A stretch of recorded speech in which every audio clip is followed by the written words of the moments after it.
नमस्कार दोस्तों, स्वागत है एक और नई वीडियो में। मेरा नाम है प्रदीप शर्मा, आप देख रहे हैं टेक्नोलॉजी अब यूट्यूब चैनल। दोस्तों आज है संडे और मैं हाजिर हूं संडे कमेंट बॉक्स की ये वीडियो लेके। और आज की इस वीडियो में जो आपके क्वेश्चन रहते हैं मैं वीडियो के माध्यम से जो है आंसर देने की कोशिश करता हूं। और जो पिछली वीडियो मैंने संडे कमेंट बॉक्स की वीडियो बनाई थी और उसका जो कमेंट बॉक्स था वहां से मैंने जो है क्वेश्चन पिक किए हैं। तो अगर आपके मन में भी कुछ क्वेश्चन है, आप भी मेरे से कोई क्वेश्चन पूछना चाहते हैं तो इस वीडियो के कमेंट बॉक्स में कमेंट कर दीजिएगा। और जब अगले संडे की वीडियो आएगी संडे कमेंट बॉक्स की, तो उसमें जो है वीडियो के माध्यम से आपको जो है आंसर मैं दूंगा। तो चलिए अब वीडियो में आगे बढ़ते हैं। तो चलिए दोस्तों बढ़ते हैं पहले क्वेश्चन की तरफ। पहला क्वेश्चन पूछते हैं मनोज उपाध्याय, सर जी 15G फॉर्म मिनिमम कितने बैलेंस तक भरा जाता है? तो मैं भाई आपको बता देता हूं कि अगर आपकी सर्विस 5 साल से कम है और पीएफ का पैसा 50,000 से ज़्यादा है तो आपको 15G फॉर्म भरना पड़ेगा। अब 15G फॉर्म कैसे भरते हैं, कैसे अपलोड करते हैं, कहाँ पर अपलोड करना पड़ेगा, कहाँ से आपको डाउनलोड करना है, इसके लिए मैंने डेडिकेटेड सेपरेट वीडियो बना रखी है। वीडियो के डिस्क्रिप्शन में मैंने लिंक दे दिया, वहाँ पे जाके उस वीडियो को देख सकते हो। तो यहाँ पे मैं आपको फिर बता देता हूँ कि अगर आपकी सर्विस 5 साल से कम है और पीएफ का पैसा 50,000 से ज़्यादा है तो आपको 15G फॉर्म भरना पड़ेगा, अदरवाइज आपका जो है पैसा रहता है उस पर टैक्स टीडीएस लग जाएगा। तो चलिए बढ़ते हैं दूसरे क्वेश्चन की तरफ। दूसरा क्वेश्चन पूछते हैं असारी अमृत जी कि सर जॉब में रिजाइन दिए बिना पीएफ निकाल सकते हैं क्या? तो यहाँ पे मैं आपको बता देता हूँ कि अगर आपने कंपनी बिना रिजाइन दिए छोड़ दी या फिर बिना बताए आपने छोड़ दी तो आप अपना पीएफ का पैसा निकाल सकते हैं। किसी भी तरीके की कोई प्रॉब्लम नहीं है, क्योंकि अगर आपने रिजाइन नहीं दिया या फिर बिना बताए कोई कंपनी छोड़ दी तो जब आप पीएफ निकालने के लिए फॉर्म 19 और फॉर्म 10 से अप्लाई करेंगे तो आपकी जो रिक्वेस्ट है, आपकी जो कंपनी है, आपका जो एम्प्लॉयर है यानी कि आपका जो नियोक्ता है उसके पास नहीं जाती, सीधे ईपीएफओ के पास जाती है। और ईपीएफओ वेरीफाई करता है, चेक करता है कि आपका जो यूएन नंबर है उस पर आपका आधार कार्ड, बैंक अकाउंट और पैन कार्ड बिल्कुल जो है लिंक है और वो अप्रूव भी है और बिल्कुल सही करेक्ट आपकी केवाईसी ओके है, तो वो अप्रूव कर देता है और 10 से 15 दिन में आपका जो पीएफ का पैसा रहता है आपके बैंक अकाउंट में आ जाता है। तो अगर आपने कोई कंपनी बिना रिजाइन दिए छोड़ दी या फिर बिना बताए छोड़ दी तो आप खुद से ही डेट ऑफ एग्जिट जब 2 महीने हो जाते हैं छोड़े हुए, कंपनी रिजाइन दिए हुए, तो 2 महीने जब हो जाते हैं कंप्लीट तो आप खुद से ही date of exit update mention करके जो है फॉर्म 19 और फॉर्म 10 अप्लाई करके अपना पीएफ का पैसा निकाल सकते हैं। कंपनी की कोई भी जो है इसमें जो कहते हैं ना कि लिमिटेशन यानी कि कोई भी ऐसा अधिकार नहीं है कंपनी के पास कि आप फॉर्म 19 या फिर फॉर्म 10 या फिर एडवांस में पीएफ का पैसा निकालने के लिए अप्लाई करेंगे तो वो कंपनी के पास रिक्वेस्ट जाएगी, वो सीधे ईपीएफओ के पास जाती है, उसमें कंपनी का नियोक्ता का कोई रोल नहीं रहता। इसके ऊपर भी मैंने वीडियो बना रखी कि कैसे फॉर्म 19 फॉर्म 10 अप्लाई करते हैं, वीडियो के डिस्क्रिप्शन में मैंने लिंक दे दिया है। तो चलिए बढ़ते हैं अगले क्वेश्चन की तरफ। अगला जो क्वेश्चन पूछा है अंसारी इम्तियाज ने, काफ़ी लंबा चौड़ा क्वेश्चन है, आप देख सकते हो स्क्रीन पर। पूछा है कि भाई मैं आपकी वीडियो में इतनी बार सवाल किया हूँ, आप मेरे सवाल का जवाब नहीं दिए हो। पिछले 2 महीने से मैं परेशान हूँ, पीएफ मेरा है मगर मुझे कोई पावर नहीं है। बात मैं बताता हूँ, हमारी कंपनी में पीएफ का काम एक बंदा देखता है सबका। प्रॉब्लम यह है कि मुझे पीएफ का पैसा निकालना है मगर मेरा पास कोई पावर नहीं है, सारी पावर उस बंदे के पास है। उससे मैं कांटेक्ट किया, वो मेरे साथ टाइम पास करता है। वो कहता है डिजिटल सिग्नेचर डालना है, आधार और पैन अपडेट करना है। मैं 2 महीने से यही चक्कर में परेशान हूँ। मेरे सवाल ये है कि मैं अपना पीएफ का पैसा उस बंदे के बिना निकाल सकता हूँ या फिर नहीं? अगर नहीं निकाल सकता हूँ तो प्लीज़ हेल्प मी। तो यार मैं आपको बता देता हूँ कि जो है आपका पीएफ का पैसा है वो आपको मिलेगा, कहीं पर भी नहीं जाएगा। आपके पीएफ का पैसा कोई और नहीं ले सकता, वो आपको ही मिलेगा, बट समय लग सकता है। तो देखिए सबसे पहले तो मैं आपको बता देता हूं कि अगर आपका जो यूएन अकाउंट है उसमें आपका आधार कार्ड, पैन कार्ड और बैंक अकाउंट नंबर लिंक है और वो अप्रूव है तो आप खुद से ही निकाल सकते हो। उसकी कोई भी ज़रूरत नहीं है एम्प्लॉयर की, जो भी आपकी कंपनी में जिसको भी पावर है उसको कोई भी पावर की ज़रूरत नहीं पड़ती, आप खुद से ही निकाल सकते हो। यूएन पोर्टल पर लॉगिन करके एडवांस में भी और पूरा पीएफ का पैसा भी आप निकाल सकते हो। और यहाँ पर मैं आपको बता देता हूँ कि जब कोई कंपनी ज्वाइन करता है उस समय जो है पीएफ का फॉर्म भरवाया जाता है और वहाँ पर उसे Aadhaar card number, PAN card number ये लिया जाता है, तो उसी टाइम जो है उसका जो केवाईसी रहता है वो अप्रूव हो जाता है और उसके जो पीएफ अकाउंट रहता है उसके साथ लिंक भी हो जाता है। तो एक बार आपके पास जो यूएन नंबर है उस पर जो है यूएन पोर्टल पर ईपीएफओ को जो यूएन मेंबर का जो पोर्टल वहाँ पर लॉगिन करके देखिए कि आपकी केवाईसी जो है लिंक है या फिर अप्रूव है। अगर लिंक अप्रूव है तो आप खुद से ही फॉर्म 19 10 अप्लाई कर सकते हो, फॉर्म 31 भी एडवांस पीएफ के लिए भी अप्लाई कर सकते हो। अगर वहाँ पर आपकी केवाईसी पेंडिंग है अप्रूवल के लिए, यानी कि बैंक अकाउंट जो रहता है वो आपका जो एम्प्लॉयर है, आपकी जो कंपनी है वो ही अप्रूव करता है, और वो सही करें वो डिजिटल जो सिग्नेचर रहता है उसी से ही अप्रूव करते हैं। तो एक बार आप यूएन पोर्टल पर लॉगिन कीजिए और चेक कीजिए आपकी केवाईसी अगर तीनों ओके है, पैन कार्ड, आधार और बैंक अकाउंट, तो आप खुद से ही पीएफ का पैसा निकाल सकते हो। अगर केवाईसी कोई पेंडिंग है तो फिर आपको अपने एम्प्लॉयर से बात करना पड़ेगा। तो चलिए अब बढ़ते हैं अगले क्वेश्चन की तरफ। यहाँ पे मैं आपको बता देता हूँ केवाईसी कैसे चेक करते हैं, यूएन पर पासवर्ड कैसे जनरेट करते हैं, पासवर्ड भूल गए तो पासवर्ड और अपना यूएन नंबर कैसे बना सकते हैं, इसके ऊपर भी मैंने सेपरेट वीडियो बना रखी है, वीडियो के डिस्क्रिप्शन में मैंने लिंक दे दिया है। तो चलिए अब बढ़ते हैं अगले क्वेश्चन की तरफ। अगला क्वेश्चन पूछा है करण सिंह ने, मेरा पीएफ ट्रस्ट में चला गया है कैसे निकालेगा, मतलब कैसे निकालें। तो करण सिंह मैं आपको बता देता हूं कि यहाँ पे देखिए ईपीएफओ जो है कुछ छूट प्राप्त संस्था रहती हैं, वो अपने जो कर्मचारी रहते हैं यानी कि अपने जो एम्प्लॉई रहते हैं उनका पीएफ का पैसा वो खुद जो है मैनेज करते हैं। ओनली पीएफ का पैसा, पेंशन का जो पैसा रहता है वो ईपीएफओ के पास जमा होता है। तो अगर आपको पीएफ का पैसा निकालना है और आपको ट्रस्ट है, आप किसी ऐसी कंपनी में काम करें जो कि ईपीएफओ से छूट प्राप्त संस्था या फिर ट्रस्ट है, तो आपको अपनी कंपनी के एचआर से या फिर अपने कंपनी के एडमिन से बात करना पड़ेगा, उनसे फ़ोन पर या फिर मिल भी सकते हो, और वहाँ पर फॉर्म भरना पड़ेगा और फॉर्म भर के आपको अपनी कंपनी में ही जमा कराना पड़ेगा। आप ऑनलाइन जो है नहीं निकाल सकते। अगर आप किसी छूट प्राप्त संस्था में काम कर रहे हैं या फिर ऐसी ट्रस्ट में काम कर रहे हैं जो अपना कर्मचारियों का यानी कि अपने जो एम्प्लॉई है उनका पीएफ का पैसा खुद मैनेज करते हैं, तो सिंपल आपको अपनी कंपनी में ही जो है बात करना पड़ेगा, वहीं फॉर्म भर के जमा कराना पड़ेगा, वहीं से आपका पीएफ का पैसा निकलेगा। ठीक है, तो चलिए बढ़ते हैं अगले क्वेश्चन की तरफ। अगला जो क्वेश्चन पूछा है करमपाल शर्मा ने, प्रदीप भाई जी पीएफ ऑफिस में ऑफलाइन करेक्शन फॉर्म जमा पर कितने दिन बाद ईपीएफ में डिटेल सही होती है, प्लीज़ रिप्लाई। तो भाई ईपीएफओ का जो नियम है वो ये है कि अगर आप देखिए, सबसे पहले तो मैं आपको बता देता हूँ कि ऑफलाइन फॉर्म हम क्यों भरते हैं। काफ़ी सारे भाइयों को ये डाउट होगा, तो आपको तो पता है बट मैं काफ़ी सारे भाइयों को बता देता हूँ इस वीडियो के माध्यम से। आपने क्वेश्चन अच्छा पूछा। तो देखिए ऑफलाइन फॉर्म हम किन चीज़ों के लिए भरते हैं, ज्वाइंट डिक्लेरेशन जो फॉर्म रहता है वो हम भरते हैं अगर हमारा जो पीएफ यूएन अकाउंट है उसमें पिताजी का नाम गलत अपडेट हो गया या फिर मिसिंग है, या फिर डेट ऑफ ज्वाइनिंग या फिर डेट ऑफ एग्जिट जो है गलत अपडेट गलत मेंशन हो गई है, तो हम ऑफलाइन फॉर्म भरते हैं और वो ईपीएफओ में जमा कराते हैं। यहाँ पे करेक्शन के लिए उन्होंने पूछा है।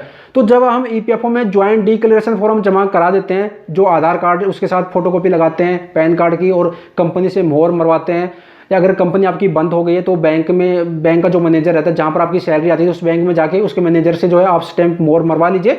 जब आप जमा कराएंगे तो 20 से 25 दिन लगते हैं।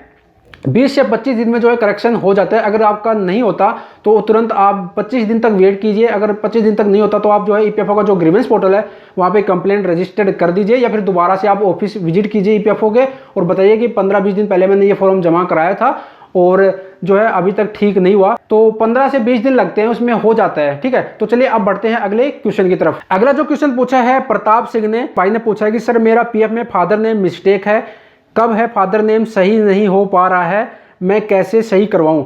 तो प्रताप सिंह भाई मैं आपको बता देता हूं कि अभी ईपीएफओ की तरफ से ऐसी कोई फैसिलिटी, ऐसी कोई सुविधा नहीं दी है कि आप अपने पिताजी का नाम अगर गलत अपडेट हो गया है, गलत मेंशन हो गया है आपके पीएफ यूएन अकाउंट में, तो आप ऑनलाइन घर बैठे ठीक कर सकें। इसके लिए आपको जो है ज्वाइंट डिक्लेरेशन फॉर्म भरना पड़ेगा और भर के आपको ईपीएफओ ऑफिस में जमा कराना पड़ेगा। इसके ऊपर मैंने जो है डेडिकेटेड सेपरेट वीडियो बना रखी है कैसे आपको ज्वाइंट डिक्लेरेशन फॉर्म भरना पड़ता है, ईपीएफओ कैसे स्टैम्प मार के देता है। उस वीडियो का लिंक भी मैंने वीडियो के डिस्क्रिप्शन में दे दिया, वो वीडियो देख लीजिए और आपको अच्छी तरह से समझ में आ जाएगा। यहाँ भी मैं आपको बता देता हूँ ऑनलाइन अभी तक ऐसा कोई तरीका नहीं आया है, ऑनलाइन कोई तरीका आएगा तो प्रदीप भाई जो है सबसे पहले कोशिश करेगा वीडियो के माध्यम से आपको जानकारी दे। ठीक है, तो चलिए अब आप बढ़ते हैं अगले क्वेश्चन की तरफ। अगला क्वेश्चन पूछा है विनोद 2001619996 कुमार, सर मेरा, और यहाँ पे अमाउंट लिखी है इकाई, दहाई, सैकड़ों, हजार, 10,000, 1 लाख से ज़्यादा पीएफ है, तो फिर कौन सा फॉर्म अप्लाई करना पड़ेगा सर, प्लीज़ इसके लिए वीडियो बनाकर भेजो। भाई देखिए मैंने बना रखी है, चाहे आपका पीएफ का पैसा जो है 2 लाख हो या फिर 1 लाख हो या फिर 5 लाख हो या फिर 50,000 हो या फिर 10 लाख हो, तो पूरा पीएफ का पैसा निकालने के लिए आपको फॉर्म 19 और फॉर्म 10C भरना पड़ता है। फॉर्म 19 जो रहता है वो पीएफ के पैसों के लिए, यानी कि ये वाली जो अमाउंट रहती है इसके लिए, और जो फॉर्म 10C रहता है वो ये जो पेंशन का जो पैसा रहता है इसके लिए रहता है। अगर आप किसी कंपनी में नौकरी कर रहे हैं और एडवांस में पीएफ का पैसा निकालना चाहते हैं, कंपनी में काम करते करते आपको पैसों की ज़रूरत पड़ गई, तो आप एडवांस में पीएफ का पैसा निकालना चाहते तो आपको फॉर्म 31 अप्लाई करना पड़ेगा एडवांस पीएफ के लिए। तो देखिए पूरा पीएफ का पैसा निकालने के लिए फॉर्म 19 और 10C, और जो एडवांस पीएफ के लिए वो होता है फॉर्म 31। तो आशा करता हूँ आपको आपका क्वेश्चन जो था उसका आंसर मिल गया होगा। चलिए बढ़ते हैं अगले क्वेश्चन की तरफ। अगला क्वेश्चन पूछा है शोएब अंसारी, 4 मंथ का पैसा निकल जाएगा। तो भाई मैं आपको बता देता हूं कि अगर आप किसी कंपनी में 2 महीने काम करते हो या फिर 3 महीने काम करते हो या फिर 1 साल करते हो या फिर 6 साल करते हो या 10 साल करते हो, तो आपका जो पीएफ का पैसा रहता है यानी ये वाली जो अमाउंट रहती है ये आपका कभी भी निकाल सकते हो। 2 महीने का काम करो या फिर 3 महीने आप काम करो, 4 महीने आपने काम कर लिया तो आप निकाल सकते हो, कोई भी प्रॉब्लम नहीं है। बट अगर 6 महीने से कम आपने काम किया यानी कि 180 दिन से कम काम किया तो ये जो पेंशन का पैसा रहता है ये आपको नहीं मिलेगा। इसके लिए जो कंडीशन है वो है मिनिमम आपकी सर्विस 6 महीने की होनी चाहिए, यानी कि 180 दिन या फिर 180 दिन से ज़्यादा की होनी चाहिए। तो अगर आपने 4 महीने किसी कंपनी में काम किया है तो आप अपना पीएफ का पैसा निकाल सकते हो, किसी भी तरह की कोई प्रॉब्लम नहीं है। और आने वाले टाइम में 4-5 दिन में मैं वीडियो लेके आ रहा हूँ इसके ऊपर, ठीक है।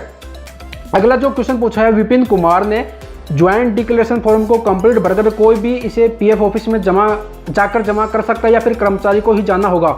तो विपिन भाई, अगर आप ज्वाइंट डिक्लेरेशन फॉर्म भरते हैं और किसी के हाथ भेजते हैं कि मेरा जमा करा देना, तो भाई कोई भी करा सकता है। ज़रूरी नहीं है कि अगर आपका पीएफ अकाउंट तो आप ही जमा कराओ, कोई भी जाके ज्वाइंट डिक्लेरेशन फॉर्म, आपके दोस्त, आपका भाई, आपका फादर, आपकी मदर, आपकी सिस्टर, कोई भी जाके जमा करा सकता है किसी का भी फार्म। क्योंकि जब जमा कराते तो वो पूछते नहीं है कि ये आपका है या किसी का है, वो सिंपल फॉर्म आपसे देखेंगे और अगर उसमें सब कुछ ओके रहा तो वो जमा कर लेंगे, स्टैम्प मार के आपको दे देंगे। अगर उसमें कुछ गड़बड़ रहा तो वो आपको कहेंगे कि भाई इसको ठीक करा के लेके आओ। तो कहने का मतलब ये है कि कोई भी जाके जमा करा सकता है, जरूरी नहीं है कि जिसका भी पीएफ अकाउंट है वो ही जाए, ठीक है दोस्तों। अगला जो क्वेश्चन पूछा है नवीन गुरुंग ने, सर विदाउट रिजाइन लेटर दिए जॉब छोड़ने पर हम डेट ऑफ एग्जिट अपडेट कर सकते हैं, प्लीज रिप्लाई। तो भाई मैंने अभी भी पहले बताया कि अगर आपने रिजाइन नहीं दिया या फिर बिना बताए कंपनी छोड़ दी तो कोई दिक्कत नहीं है, आप डेट ऑफ एग्जिट खुद से अपडेट कर सकते हो, कोई भी किसी भी तरीके की कोई प्रॉब्लम नहीं है। ईपीएफओ ने ये जो है हाल फिलहाल में जो है ये नई फैसिलिटी दी है। तो अगर आपने बिना रिजाइन दिए कोई कंपनी छोड़ दी या फिर बिना बताए कोई कंपनी छोड़ दी तो जब 2 महीने हो जाते हैं तो आप खुद से date of exit update mention कर सकते हो। चलिए आज का ये क्वेश्चन थे और अब जो है काफ़ी इंपॉर्टेंट क्वेश्चन वो आप देख सकते हो। यहाँ पे पूछा गया है मेरे से विष्णु गुप्ता जी ने, सर आपका नंबर चाहिए। इसके अलावा यहाँ पे पूछा है क्वेश्चन उमेश पांडे ने, आपका नंबर क्या है। इसके अलावा यहाँ पे चंदन कुमार अपना नंबर दे दो भाई प्लीज़। और मेरे को काफ़ी सारे कमेंट आते हैं कि भाई अपना नंबर दे दो। तो भाई देखो, सबसे पहले आप दूसरों की भी मजबूरी समझा करो। यहाँ पे मैं आपको बता देता हूँ कि मैं भी जॉब करता हूँ और सुबह 7:30-8 बजे घर से निकल जाता हूँ और शाम को 7:30-8 बजे जो है घर पर आता हूँ। उसके बाद वीडियो का जो है टॉपिक ढूंढना और वीडियो शूट करना, वीडियो एडिट करना घर के भी काम है। और आपको पता ही है कि जब आप किसी कंपनी में जॉब करते हो या फिर कहीं पर भी नौकरी कर रहे हो तो जब ऑफिस आप पहुंच जाते हो और जब शाम तक जब तक छुट्टी नहीं होती तब तक कैसी हालत रहती है। वहाँ पर जो है पर्सनल काम तो आप कर ही नहीं सकते क्योंकि बॉस वगैरह के ऑफिस के ही इतने काम रहते हैं। तो सुबह 7:30 से रात को 7:30-8 बजे तक जो है ऑफिस का काम, उसके बाद घर पर आकर जो है वीडियो का टॉपिक ढूंढना, वीडियो अपलोड करना और फिर घर के भी काम, बच्चे भी हैं, वाइफ भी है, मम्मी भी है, पापा भी है, भाई भी है, कितने सारे काम हो जाते हैं, उनको भी टाइम देना पड़ता है यार। और मैं कोशिश भी यही करता हूँ कि यार कभी भी मैं आपके साथ वीडियो माध्यम से जानकारी जो शेयर करता हूँ कभी भी गलत शेयर ना करूँ। तो मेरे को जो है सारे कदम फूंक के रखने पड़ते हैं।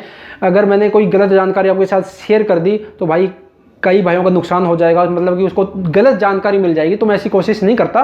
तो यार अगर मेरे साथ जितने भी भाई जुड़े हुए हैं जिनको भी मैंने अगर कॉन्टैक्ट नंबर दे दिया तो भाई मैं पूरे दिन जो है उनके फ़ोन आते रहेंगे और जब उनके फ़ोन हम नहीं उठाएंगे फिर गाली देंगे, कहेंगे कि तूने फ़ोन नंबर तो दे दिया, फ़ोन उठा नहीं रहा, फिर फ़ोन देने की क्या ज़रूरत थी, ऐसे बोलते हैं। तो इसलिए यार सॉरी, मैंने लगभग पीएफ ईपीएफ से संबंधित लगा था काफ़ी सारी वीडियो बना रखी है कि आप अपना खुद से ही जो है सारा काम ऑनलाइन कर सकते हो। आप जैसे ही चैनल पर जाओगे वहाँ पे आपको जो है जो भी आपको प्रॉब्लम आ रही है, इवन छोटा भी कोई एरर आता है ना ईपीएफओ की तरफ से या फिर ईपीएफओ की तरफ से कोई भी छोटा जो है अपडेट आता है या फिर कोई नया एरर आ जाता है यूएन पोर्टल पे, मैं तुरंत कोशिश करता हूँ उसके ऊपर वीडियो बना के आपको जो है शेयर करूँ जानकारी कि इसका क्या समाधान है, ये ईपीएफओ की तरफ से क्या नया अपडेट आया है। तो देखिए यार नंबर आगे देने की बात तो ये है कि यार सॉरी नंबर दे दिया तो आप समझा करो मजबूरी। अगर दिन में मैंने नंबर दे दिया आप सभी को और 50 कॉल भी अगर दिन में आई तो आप देख सकते हो अगर 50 कॉल का मैं कैसे हैंडल करूंगा, है ना। तो थोड़ा समझा करो, समझने की कोशिश किया करो। बाकी मैं जो है कोशिश करता हूँ वीडियो के माध्यम से आपको जानकारी देने की। अगर मैंने नंबर दे दिया तो फिर भाई वीडियो फिर नहीं बनेगी, क्योंकि फ़ोन उठाते रहो और फिर अगर जवाब नहीं दिया तो फिर ऊपर से उल्टा फुल्टा बोलने लग जाते हैं। काफ़ी सारे भाई ऐसे भी हैं, ऐसे बोलते हैं कि जब बात ही नहीं करनी थी नंबर क्यों दे दिया, फ़ोन उठा फ़ोन उठा फ़ोन उठा, बिना मतलब में फिर क्यों सरदर्दी करनी यार, आपको भी परेशान करना, फिर मैं भी परेशान हो जाऊंगा, फिर काम ढंग से जो मैं अभी आपके साथ वीडियो शेयर करता हूँ वो मैं रेगुलर नहीं लेके आ पाऊँगा। तो ये सब चीज़ें हैं, तो समझने की कोशिश करो मेरे भाइयों, ठीक है। तो बस आज का जो संडे कमेंट बॉक्स था यहीं पे समाप्त होता है और अगले संडे को फिर मिलते हैं एक और नए संडे कमेंट बॉक्स की वीडियो लेकर। आपके मन में भी कुछ डाउट्स है तो कमेंट बॉक्स में कमेंट कर दीजिएगा। मैं कोशिश करूंगा अगले संडे को जो है आपका कमेंट पिक करने की और वीडियो के माध्यम से आपको आंसर देने की। तो ये वीडियो ये जो है मैंने आपके साथ इस वीडियो के माध्यम से जो क्वेश्चन थे आंसर शेयर किया, कैसी लगी कमेंट बॉक्स में कमेंट करके जरूर बताना। और चैनल पर नए हैं तो सब्सक्राइब करना बिल्कुल भी ना भूलें। मैं प्रदीप शर्मा फिर मिलता हूँ नई वीडियो के साथ, तब तक अपना ख्याल रखिएगा। Bye bye, take care.